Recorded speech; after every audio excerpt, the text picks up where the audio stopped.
নমস্কার বন্ধুরা, তোমাদের সকলকে স্বাগত জানাচ্ছি আমাদের ইউটিউব চ্যানেলে। বন্ধুরা, এই মুহূর্তে গ্রামীণ সম্পদ কর্মী অর্থাৎ ভিলেজ রিসোর্স পার্সনদের বকেয়া টাকা নিয়ে একটি প্রতিবেদন প্রকাশিত হয়েছে। তো সেই বিষয় নিয়ে বিস্তারিতভাবে আজকের এই ভিডিওতে আলোচনা থাকছে। তো অবশ্যই বন্ধুরা ভিডিওটাকে একটু না টেনে শুরু থেকে শেষ অবধি খুব ভালো করে দেখবে। আর যে সকল বন্ধুরা এই চ্যানেলটিতে নতুন এসে অবশ্যই চ্যানেলটিকে সাবস্ক্রাইব করে পাশে থাকবে পরবর্তী এই ধরনের প্রয়োজনীয় এবং অতি গুরুত্বপূর্ণ ভিডিওর আপডেটগুলো সময় সময় সবার আগে পাওয়ার জন্য। তাহলে চলো বন্ধুরা, দেরি না করে শুরু করা যাক আজকের বিষয়।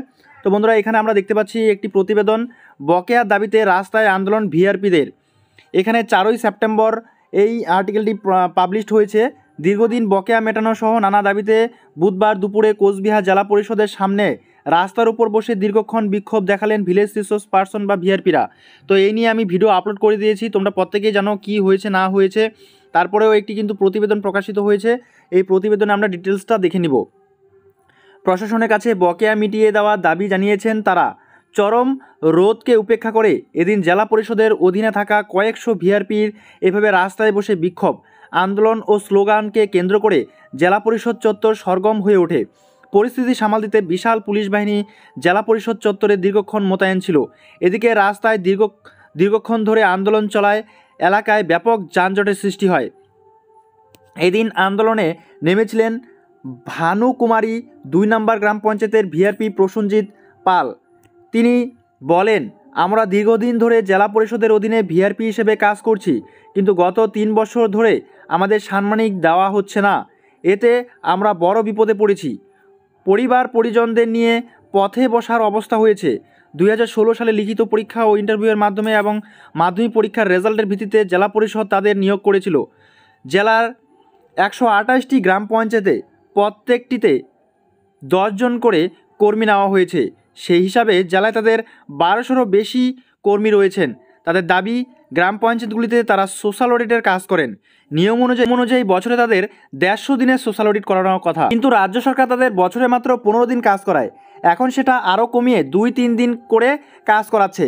পাশাপাশি আগে তাদের দিন প্রতি 480 টাকা করে দেওয়া হতো, এখন 220 টাকা করে দেওয়ার কথা বলা হচ্ছে। আন্দোলনরত ভিআরপি ইয়াসিন আলী বলেন, জেলা পরিষদের কাছে টাকা চাওয়া হলে আজ নয় কাল বলে ঘোরাচ্ছে, আমাদের উপর চাপ সৃষ্টি করছে। বলছে কাজ না করলে চলে যান, 1 মাসের কাজ 2 দিন করতে বলে, সেটাও আবার প্রত্যেক বাড়ি বাড়ি গিয়ে।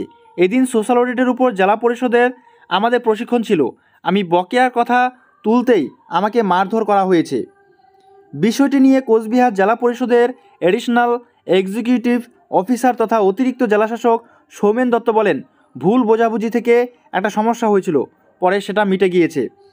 সুরভি শীল শর্মা, মিলন দেবনাথের মতো ভিআরপির সঙ্গে কথা বলে জানা গেল তাদের গড়ে প্রায় 30 দিন অর্থাৎ প্রায় 15,000 টাকা করে বাকি রয়েছে, অথচ বকেয়া টাকা চাইতে গেলে হুমকি দেওয়া হচ্ছে। এদিন তার প্রতিবাদ জানানো হয়েছে। বকেয়া না পেলে বৃহত্তর আন্দোলনের হুমকি দিয়েছেন কৌশিক দাস সহ অন্যান্য ভিআরপিরাও। তো বন্ধুরা, এখানে আমাদের কোচবিহারে একটি বিরাট আন্দোলন হয়েছিল, যে আন্দোলনটা একটা চরম পর্যায়ে চলে গিয়েছিল। আমিও সেখানে নিজেও উপস্থিত ছিলাম স্বয়ং। তো বন্ধুরা, এখানে এই যে আর্টিকেলটি প্রকাশিত হয়েছে, এই আর্টিকেলে এই ছেলেটি এখানে যে বসে আছে, সেই ছেলেটি আমি সত্যিই ভীষণ ভালো লাগছে। যে আমি মাধ্যমিকে বা উচ্চ মাধ্যমিকে একটা স্বপ্ন ছিল যে ভালো যদি রেজাল্ট করতে পারি, যদি পেপারে নিজের নাম আসে, তাহলে খুবই মানে ভালো লাগবে, একটা আনন্দের বিষয় ছিল। তো যাই হোক, স্বপ্নেও কোনো দিন আমরা পেপারে আসতে পারিনি, আর বাস্তবে সম্ভব ছিল না। ঠিক আছে, এতটা ভালো ছাত্র ছিলাম না, কিন্তু আজকে এই ভিআরপির কাজ করে আন্দোলন করতে গিয়ে পেপারের ছবি সেরকম ভালো বোঝা যাচ্ছে না। আমি বসে আছি এখানে, তো ভীষণ ভালো লাগছে। ছোটোবেলার একটা ছোট্ট আশা পূর্ণ হলো। তো বন্ধুরা, এই ছিল মোটামুটিভাবে আজকের একটি ছোট্ট ভিডিও। দেখা হচ্ছে পরবর্তী নেক্সট ভিডিওতে নেক্সট টপিক নিয়ে। ততক্ষণ পর্যন্ত সুস্থ থাকবে, ভালো থাকবে। এই ভিডিওগুলো দেখার জন্য তোমাদের সকলকেই অসংখ্য ধন্যবাদ।